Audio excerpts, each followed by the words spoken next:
My parents violently kicked me onto the freezing streets to house my sister's 4 kids, mocking my miserable camper life. So, when they barged into my newly purchased dream home demanding the deed, I sprung an ironclad legal trap. This is where the story truly begins, and you won't want to miss what happens. Make sure you're subscribed to see it through to the end. We're always curious. Where in the world are you all watching from today? Let us know in the comments. The memory of that night still burns in my chest, a cold and suffocating weight that no amount of time or money has ever truly erased. 2 years ago, I was 27 years old, and my body was failing me. A severe respiratory infection had taken root in my lungs, leaving me bedridden with a fever that hovered dangerously close to 103 degrees. Every breath felt like inhaling shards of broken glass, and simply lifting my head from the pillow sent the room spinning into a blur of dizzying gray. I was living in my childhood bedroom, contributing a significant portion of my junior software engineering salary to my parents, Wesley and Linda, just to help keep their heads above water. I had believed, in my naive and feverish state, that family was a sanctuary. I was tragically mistaken. It was a Tuesday evening in late November, the kind of night where the rain falls in freezing, unrelenting sheets, lashing violently against the window panes. I was huddled under 3 blankets, shivering uncontrollably despite the sweat soaking through my pajamas, when my bedroom door was suddenly shoved open. It didn't open with the gentle hesitation of a concerned mother checking on her sick daughter. It hit the wall with a loud, aggressive thud. I weakly opened my crusty, swollen eyes. Standing in the doorway was Linda, my mother. She wasn't holding a thermometer, a glass of water, or a bowl of soup. She was holding a stack of heavy-duty black trash bags. Behind her stood Wesley, my father, his arms crossed tightly over his chest, his jaw set in a rigid, unyielding line. And lingering just out of focus in the hallway was my older sister, Clara. "Get up, Lucy," Linda commanded. Her voice was entirely devoid of any maternal warmth. It was sharp, clinical, and completely detached. "We need this room, now." I blinked, my fever-addled brain struggling to process the words. "Mom," I croaked, my throat raw and screaming in agony. "What are you talking about? I can barely stand." "Don't start with the dramatics, Lucy," Wesley boomed, taking a step into my room. He didn't look at me with sympathy. He looked at me like I was a piece of broken furniture taking up valuable floor space. "Clara is moving back in, with the 4 kids. Things aren't working out with Christopher, and she needs the master bedroom. Your mother and I are taking the guest room, which means this room is for the twins." You want me to leave," I whispered, a wave of profound nausea washing over me. "Tonight, Dad, look outside." "It's pouring freezing rain. I'm sick." "We gave you a roof over your head for 27 years, Linda snapped, unfolding a black plastic bag with a sharp, echoing crinkle. She immediately began grabbing my clothes from the open closet, haphazardly shoving them into the dark plastic. Sweaters, dresses, shoes, all tossed in like garbage. "You are a single adult woman. Clara is a mother in crisis. She needs her village. You are being entirely selfish by lying in that bed and fighting us on this." I tried to sit up, but the dizziness forced me back down. "Mom, please, just let me stay until the morning, just until the fever breaks. I'll call a hotel tomorrow. Please." Clara finally stepped into the frame, leaning against the door jamb. She didn't look like a mother in crisis. She looked perfectly manicured, her hair blown out, holding a designer coffee cup that I had likely paid for through the various loans she had extracted from me over the years. "Come on, Lucy," Clara sighed, rolling her eyes as if my severe illness was nothing more than a personal inconvenience to her. "The kids are in the minivan. They are tired. They want to set up their new room. Stop making everything about you for once in your life." I watched in absolute, paralyzed horror as my parents stripped my life down to 3 black garbage bags within 10 minutes. I begged. I cried. I pleaded with Wesley, reminding him that I had just paid the mortgage that very morning. He completely ignored me, picking up the bags and hauling them downstairs. Linda practically pulled the blankets off my shivering body. I stumbled down the stairs in my pajamas and a heavy winter coat I had blindly grabbed, my legs trembling so violently I nearly fell twice. When I reached the front door, Wesley shoved my keys and my laptop bag into my chest. He opened the front door, letting the howling, freezing wind tear through the entryway. "You'll figure it out. You're smart," Wesley said, his voice flat. He physically pushed me out onto the wet concrete of the porch. I lost my footing and fell hard onto my knees, the freezing rain immediately soaking through my thin pajama pants, sending a shocking jolt of icy pain straight to my bones. I turned around, gasping for air, reaching out toward the door.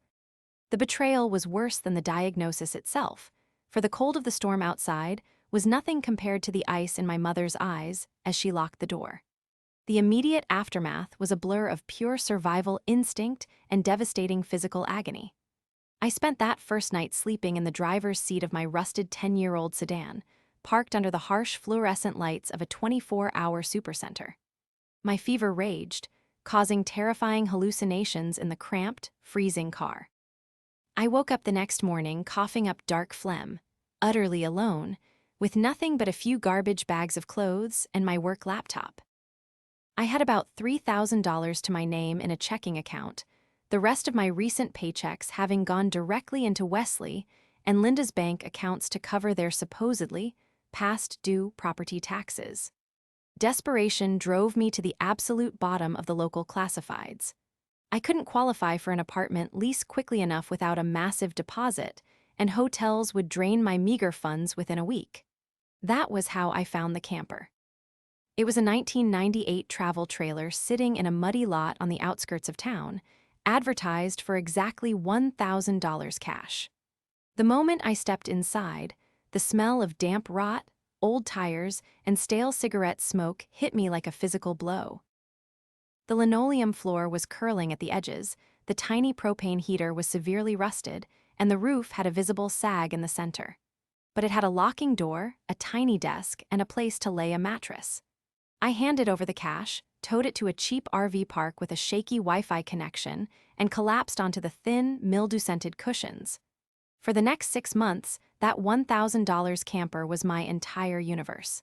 The winters were brutally, dangerously cold. I slept in a heavy winter coat, 2 pairs of sweatpants, and a beanie, my breath forming visible white plumes in the tiny space. I rigged up heavy thermal curtains to block out the drafts and used a small space heater that constantly tripped the breaker. But I still had my remote job as a software engineer. Every single day, I sat at that cramped, wobbly dinette table, tethered to a mobile hotspot, writing code while wrapped in blankets. I didn't go out. I didn't buy new clothes. I ate cheap canned soup and rice. I saved every single penny with a terrifying, singular obsession. My family, however, couldn't simply let me vanish into my misery. They needed to ensure I knew my place in their hierarchy. It happened on a bitterly cold Saturday in February. I was outside trying to patch a slow leak in the camper's roof with some heavy-duty tape when a large, pristine white SUV pulled into the gravel lot of the RV park. I froze, my hands numb with cold. It was Clara's SUV, the very same SUV I had co-signed on 3 years prior because her credit was utterly ruined. The window rolled down and Clara leaned out, wearing an expensive faux fur coat. In the back seat, I could see 2 of her children pressing their faces against the glass, pointing their small fingers at me. "Wow," Clara called out, her voice dripping with venomous amusement. Her eyes raked over the muddy lot, the rusted exterior of my tiny home, and finally settled on my pale, exhausted face. "Mom said you hit rock bottom, but I didn't think you were literally living in a tin can in a swamp." "Nice mansion, Lucy." I stood there, holding the roll of duct tape, my teeth practically chattering. "What do you want, Clara?" I asked, my voice barely above a whisper. "Just wanted to see it for myself," she laughed, a high, piercing sound that cut through the winter air. "Mom and Dad are throwing a huge dinner party tonight to celebrate the kids getting settled in their new bedrooms. We thought about inviting you, but, well, you don't really have anything nice to wear, do you? And you probably smell like a wet dog." She didn't come to check on my health. She didn't come to see if I had food. She drove 45 minutes out of her way solely to bring an audience to humiliate me. "You have the master bedroom, Clara," I said, my voice steadying, refusing to give her the satisfaction of my tears. "You have what you wanted. Why are you here?" "To remind you of reality," she sneered, her smile fading into an ugly grimace. "You were always so high and mighty with your tech job and your money. Look at you now, a complete loser living in a trash heap. Don't ever think you're better than us." She rolled up the window without another word and sped off, kicking up freezing mud onto my boots. I watched her taillights disappear down the highway, feeling a profound, terrifying emptiness settle into my chest. I turned back to my rusted, freezing tin can. I walked inside, locked the flimsy door, and sat down at my laptop. I opened my banking application and looked at the rapidly growing savings account I had been fiercely guarding. I was pulling down a massive six-figure salary, and with essentially zero living expenses, my wealth was compounding in total secrecy. They thought they had broken me. They thought I was destitute, pathetic, and defeated. But as Clara laughed and drove away, leaving me shivering in a tin can, she had forgotten one crucial thing.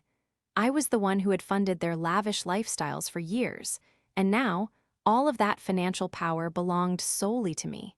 To truly understand the depth of their betrayal, you have to understand the decades of sacrifice I had poured into that family. I wasn't just the youngest daughter. I was the designated financial lifeboat. When Clara decided she wanted a lavish wedding to Christopher, a freelance mechanic with a history of terrible financial decisions, it was my college fund that Wesley and Linda drained to pay for the catering and the venue. When Christopher's business went under, it was my first major tech bonus that kept their house out of foreclosure. I spent my early 20s denying myself vacations, dates, and simple luxuries, conditioned by my parents to believe that Clara's needs, and by extension the needs of her rapidly growing family, always superseded my own. Clara was a master manipulator, a woman who wore her victimhood like a designer accessory. She had cultivated a polished, perfect aesthetic, expensive salon hair, flawless makeup, and a wardrobe of high-end brands that completely contradicted her status as a perpetually broke stay-at-home mother. She had an uncanny ability to walk into a room and instantly assess the financial utility of everyone in it. If you couldn't offer her money, free babysitting, or a place to live, she discarded you. My parents enabled this behavior entirely, viewing Clara as fragile and me as an endless, unbreakable resource. Which brings us to the present day. 2 years had passed since the night in the freezing rain. 2 years of grueling, silent work in that $1,000 camper. 6 months ago, I finally sold the rusted tin can to a scrapyard and executed the master plan I had been meticulously building.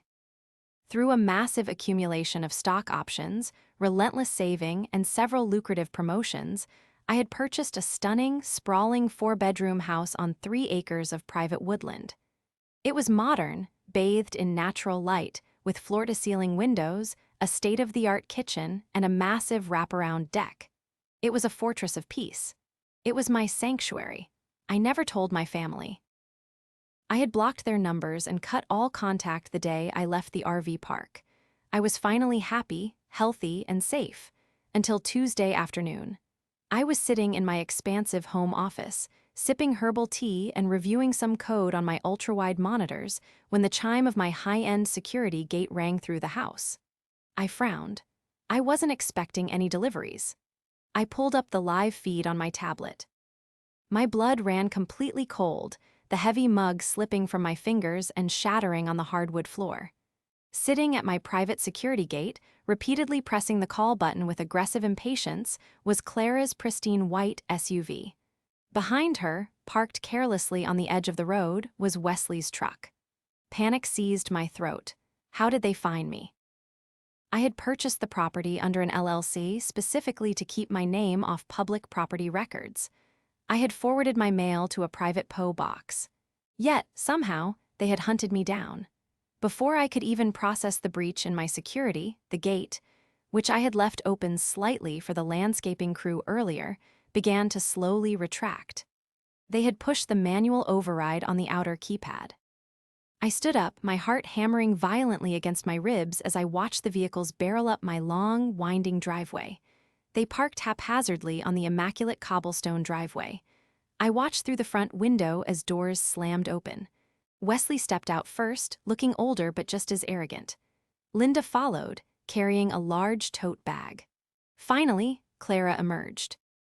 She stood there for a long moment, staring up at the stunning architecture of my home.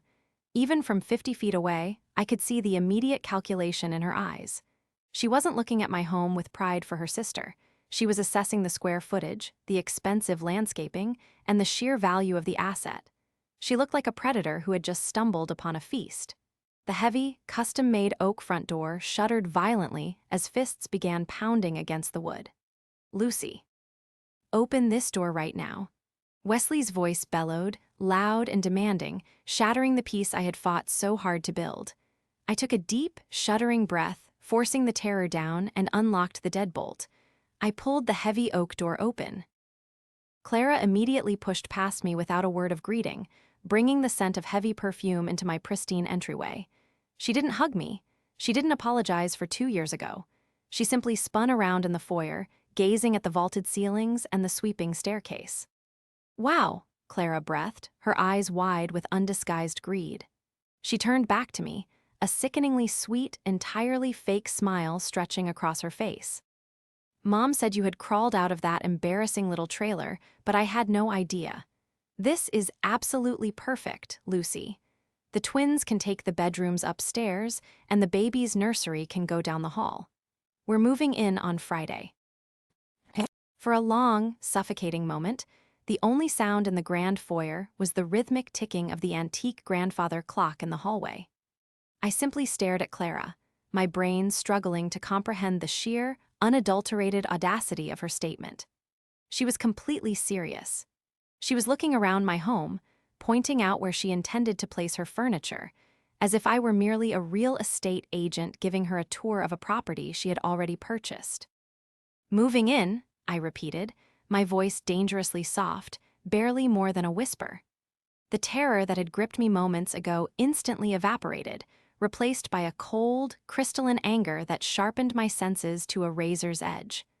Wesley crossed his arms, stepping further onto my imported rugs with his muddy boots. "Don't take that tone, Lucy," he reprimanded, using the exact same authoritative voice he used when I was 12. "Your sister is in a tight spot. Christopher locked her out of their accounts. She has the kids. You have 4 bedrooms and 3 acres of land. It makes perfect sense. We are a family, and family helps each other." "Family?" I asked, taking a deliberate step forward. I didn't shrink away this time. I was no longer the fever-ridden, terrified girl shivering in a damp hallway. I was standing in a fortress built entirely by my own blood, sweat, and sleepless nights. Family threw me into the freezing rain when I was violently ill.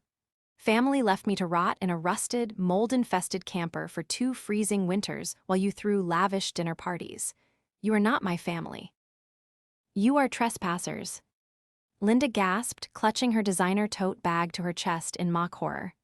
"Lucy, how can you be so cruel and vindictive? We gave you a roof over your head for years. We raised you. You owe us this. You owe your sister." "I owe you absolutely nothing," I stated, my voice echoing off the high ceilings. I turned to Clara, who was now glaring at me, her mask of sweet entitlement slipping to reveal the venom underneath. "But you all made a critical error by coming here today. You see, I anticipated that one day your insatiable greed would lead you to my door, and I prepared for it." I gestured to the sleek, black dome of a high-definition camera mounted directly above the chandelier, its red recording light blinking steadily. "Every inch of this property, inside and out, is equipped with military-grade surveillance," I explained, my tone calm and analytical.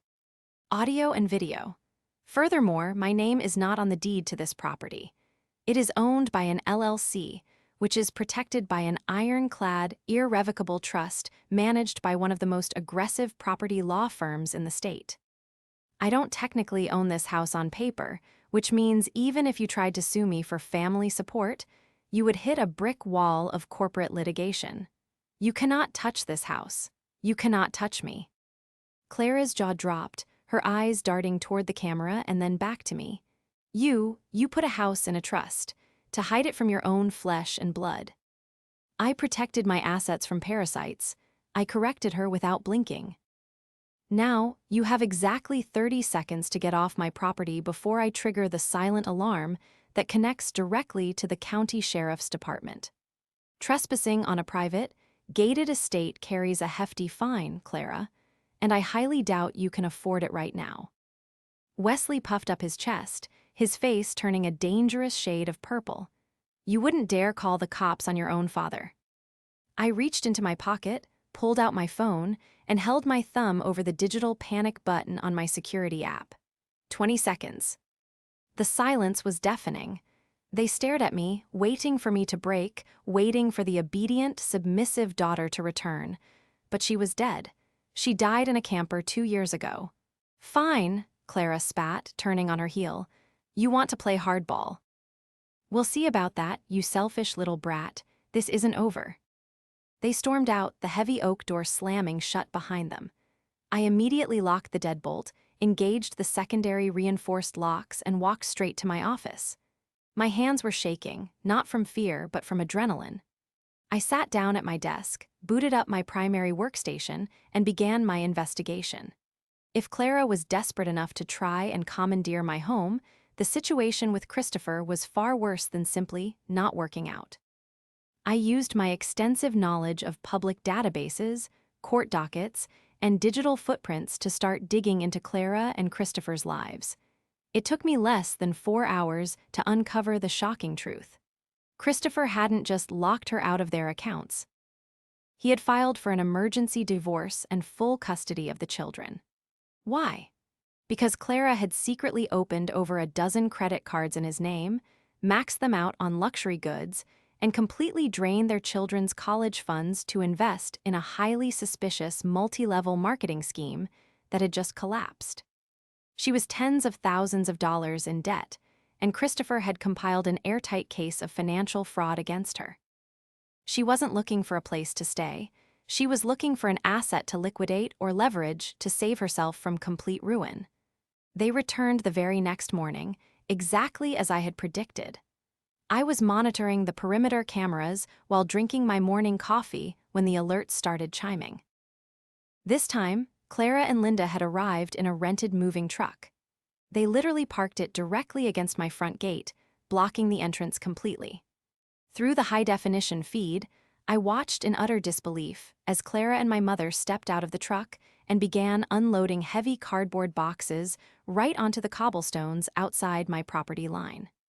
They were creating a public spectacle, a forced occupation designed to embarrass me into compliance. I could see Clara holding her phone up, clearly recording herself as she gestured dramatically toward my gate, likely crafting some fictional narrative for her social media followers about her cruel, wealthy sister locking her out in her time of need. I did not open the gate. I did not walk down the driveway. I simply pressed the intercom button on my tablet, projecting my voice loudly through the heavy-duty speakers mounted on the stone pillars of the entrance. "You are blocking a private road," my voice boomed, echoing through the quiet, wooded neighborhood. "Move the vehicle immediately." Linda jumped, dropping a box of kitchen supplies onto the ground. Clara, however, marched directly up to the intercom speaker, her face twisted in a mask of furious entitlement. "Open the gate, Lucy," Clara screamed, completely dropping the sweet sister act. "You are not going to humiliate me. We are moving in.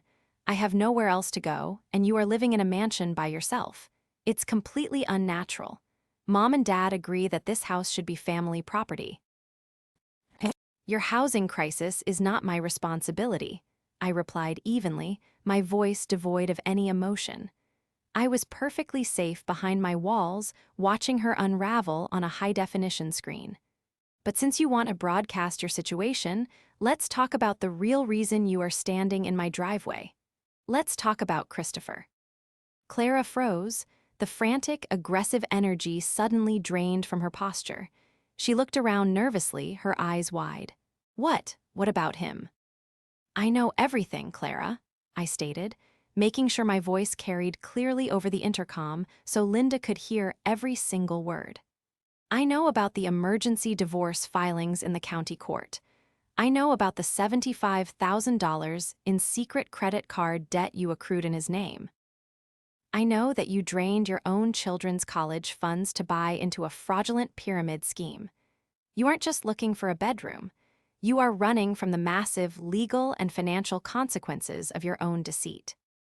Shut up, Clara shrieked, her voice cracking with pure panic. She slammed her hands against the stone pillar. You don't know anything, you're making that up. Mom, don't listen to her, she's lying. Linda looked deeply confused, staring at Clara with a sudden, dawning horror.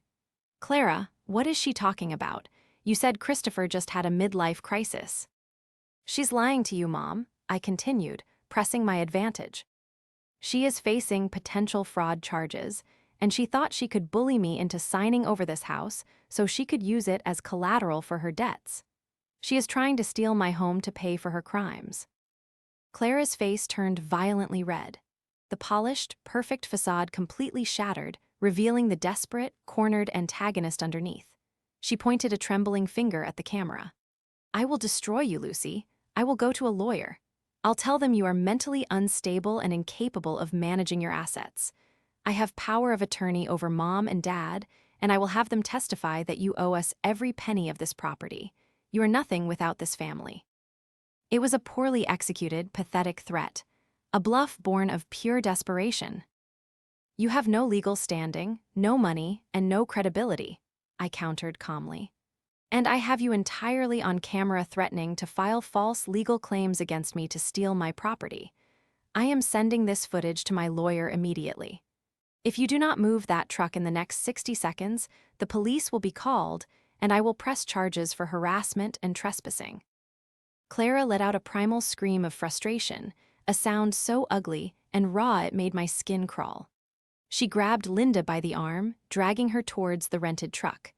They practically threw the boxes back into the back, the doors slamming with echoing finality. As they sped away, leaving black tire marks on the asphalt, I knew the battle was far from over. Clara was wounded, which meant she was about to become incredibly dangerous. The following 48 hours were a masterclass in psychological warfare. Clara, utterly desperate to regain control of the narrative, escalated her tactics. The very next afternoon, 2 police cruisers arrived at my front gate, lights flashing. I walked down the driveway to meet them, keeping the gate closed between us.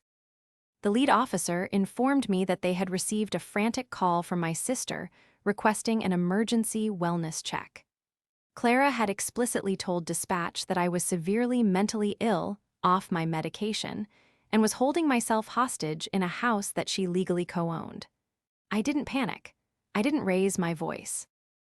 I simply handed the officer my business card, the contact information for my corporate lawyer, and the LLC documents proving my sole, impenetrable ownership of the property. Then, I pulled up the security footage from the intercom confrontation the day before, showing Clara screaming and making false threats. The officer's expressions quickly shifted from concerned to deeply irritated. They realized instantly that they were being used as pawns in a petty, vindictive family dispute. They apologized for the intrusion, documented the false report, and assured me they would be paying a very stern visit to Clara to warn her about misusing emergency services. But my investigation hadn't stopped with Christopher. As I watched the police cruisers leave, I dug deeper into my family's financial records. If Clara was desperate enough to steal from her husband, I knew she wouldn't hesitate to exploit the people who had blindly enabled her for decades. It took hours of combing through online property tax records and publicly filed mortgage liens, but I finally found the smoking gun. It was a document so shocking that it made me physically sick to my stomach. Clara hadn't just taken out credit cards. 6 months ago, using the very power of attorney she had bragged about during her screaming match at my gate, she had taken out a massive, high-interest second mortgage on Wesley and Linda's house. She had forged their signatures as primary beneficiaries, funneling the cash directly into her failing investments. My parents were completely oblivious, and the balloon payments were scheduled to start next month. If they didn't pay, they would lose their home entirely. The manipulated loved ones were about to become the primary victims. I picked up my phone and dialed Wesley's number. It was the first time I had called him in 2 years. He answered on the third ring, his voice dripping with condescension. "Finally decided to stop throwing a tantrum, Lucy," he grumbled, ready to apologize to your sister and act like a grown adult. "Dad," I said, my voice completely devoid of anger, filled only with a chilling seriousness. "You and Mom need to come to my house right now. Just the two of you. Do not tell Clara you are coming. If you bring her, I will not open the gate. I am not playing these games with you." "This is not a game, Dad," I interrupted, my tone slicing through his bluster. "I have documents from the county clerk's office regarding the deed to your house. If you want to know why Clara is really trying to move into my home, you will be here in 20 minutes. I hung up before he could argue. 25 minutes later, Wesley's truck pulled up to the gate. I buzzed them in, walking out to the front porch to meet them. They looked exhausted, irritated, and deeply defensive. I didn't invite them inside. I simply handed Wesley a thick manila envelope. "Open it," I instructed. Wesley tore open the envelope, pulling out the highlighted copies of the second mortgage lien. Linda peered over his shoulder.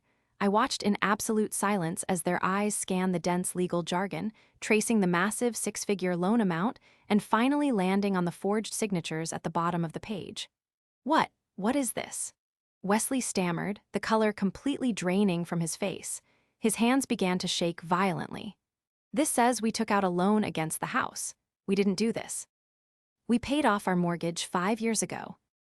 "You didn't do it, Dad," I said quietly, the irrefutable proof lying heavily in his trembling hands. "Clara did. She used the power of attorney you gave her. She drained the equity in your home, and the payments start in 3 weeks. If you don't pay, the bank will foreclose. She didn't come here because she needs space. She came here because she ruined her family, and now she's ruined you, and she was hoping to steal my home before the absolute truth finally caught up with her." Linda let out a suffocated sob, collapsing against Wesley's shoulder. The impenetrable spell of the golden child had finally, irreversibly broken. The climax of this agonizing saga did not happen in the sterile environment of a courtroom or the quiet solitude of my driveway. It happened exactly where Clara felt she held the most power, in front of an audience.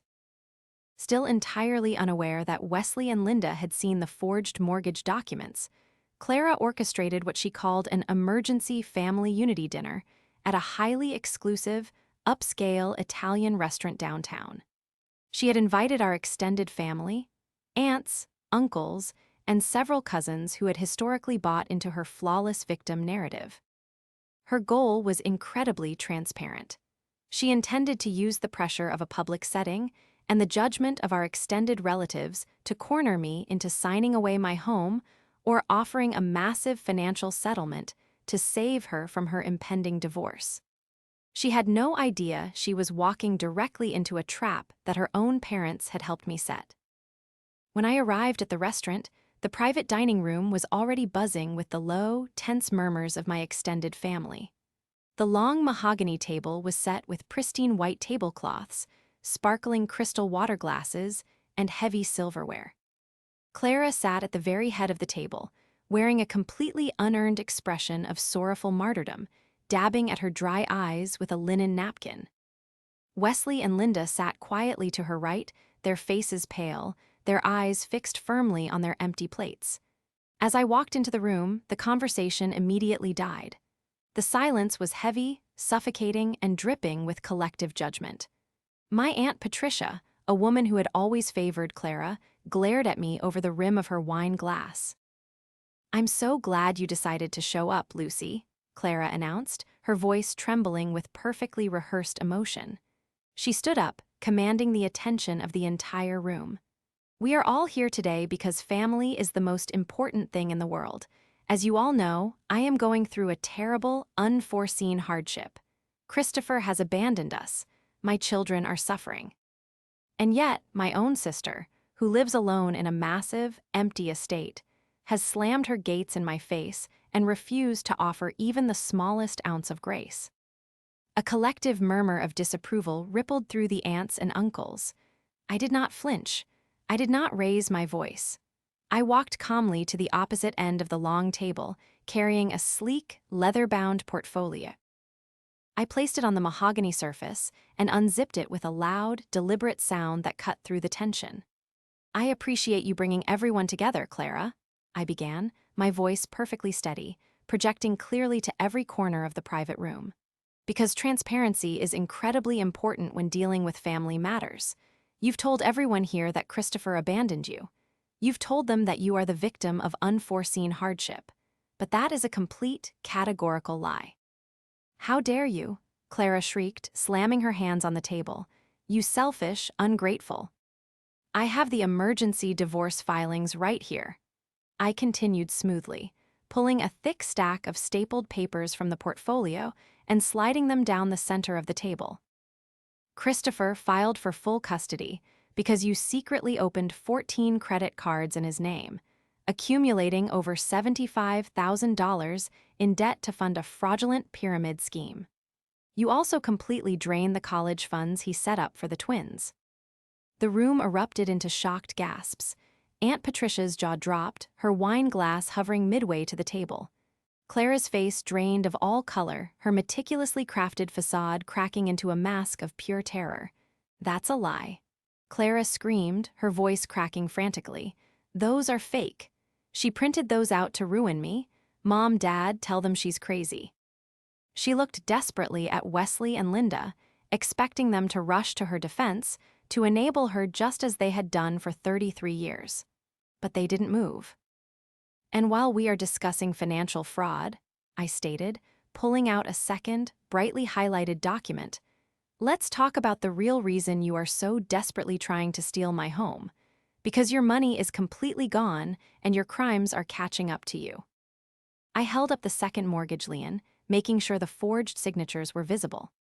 6 months ago, Clara used the power of attorney she manipulated our parents into signing to secretly take out a massive second mortgage on their house, I revealed, the words dropping like anvils onto the silent room. "She forged their signatures. She stole the equity they worked their entire lives to build, and she dumped it all into a failed investment. The balloon payments start next month. If she had succeeded in stealing my house, she would have let our parents' home go into foreclosure without a second thought." "Clara," Aunt Patricia whispered, staring at my sister with absolute horror, "is this true?" Clara looked around the room, realizing in real time that every single exit was blocked by the irrefutable truth. She tried to speak, but only a pathetic, suffocated squeak escaped her lips.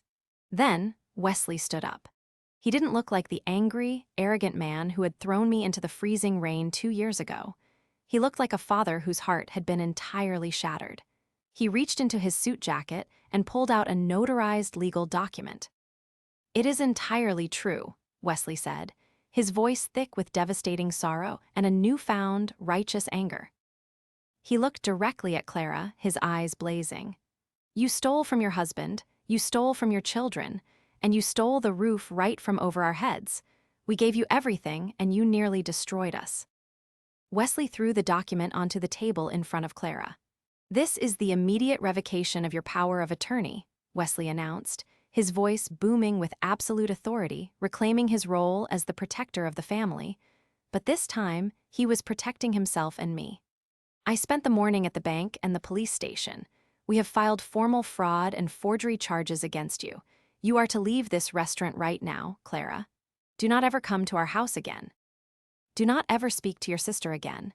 You are entirely on your own." The silence that followed was absolute. Clara looked at the papers, then at the disgusted faces of her extended family, and finally at me. There was nothing left to manipulate. The well was completely dry. She grabbed her purse, her hands shaking violently, and fled the private dining room, her sobbing echoing down the hallway until she disappeared completely from our lives. The downfall of Clara was swift, severe, and entirely of her own making. The walls she had built on a foundation of lies crumbled instantly.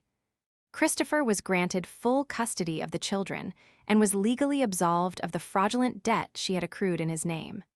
The bank, presented with undeniable proof of the forged signatures, launched a full criminal investigation. Clara was facing multiple counts of felony fraud, identity theft, and grand larceny. Socially, she was an absolute pariah. The extended family, having witnessed her unmasking at the dinner, completely severed ties. She was forced to move into a tiny, dilapidated studio apartment on the other side of the state, awaiting her criminal trial with no family, no friends, and no safety net left to exploit. For me, the aftermath was a journey of profound, unexpected healing. 2 weeks after the restaurant confrontation, I invited Wesley and Linda to my home. This time, I opened the gates freely. They drove up the cobblestone driveway and walked into my grand foyer not as demands or trespassers, but as deeply humbled, remorseful guests. We sat out on my expansive back deck, overlooking the serene, wooded acres as the afternoon sun filtered through the tall pine trees. I served them tea, and for a long time we just listened to the quiet rustling of the leaves. "We are so sorry, Lucy," Wesley finally said, his voice breaking, tears streaming down his weathered cheeks. "Every day, I think about that night in the storm. I think about you living in that camper while we were completely blind to the monster we were raising. We failed you. We failed you so completely." Linda reached across the table, gently taking my hand. Her grip was weak, trembling with genuine regret. "You are the strongest, most brilliant person I know. You built this beautiful life all by yourself, despite us. We don't deserve your forgiveness, but we are so deeply, deeply sorry." I looked at them, seeing not the imposing, terrifying figures of my childhood, but two flawed, aging people who had finally woken up from a decades-long manipulation. The anger that had fueled me during those freezing nights in the camper had finally burned out, replaced by a steady, enduring peace. "I forgive you," I said softly, and I meant it. "But things have to be different now. There are boundaries that will never be crossed again." They agreed instantly, nodding through their tears. I didn't just offer them forgiveness. I used the power I had meticulously built to ensure they were safe. I retained my aggressive corporate lawyer on their behalf, paying the exorbitant retainer fee out of my own pocket. Within 2 months, my legal team successfully navigated the fraud case, forcing the bank to void the fraudulent second mortgage and completely clearing the lien on my parents' home. They wouldn't lose the house they had worked so hard for. I ensured that justice was served, not through vengeance, but through decisive, protective action. Life finally settled into a beautiful, quiet rhythm. I no longer spent my days looking over my shoulder, waiting for the next crisis or the next demand for my money. I sat on my deck in the evenings, watching the sunset paint the sky in brilliant hues of orange and purple, feeling the solid, unbreakable oak floors of my fortress beneath my feet. I had walked through the freezing rain, survived the bitter cold of the camper, and built an empire of peace. The storm was finally over, and I was exactly where I belonged,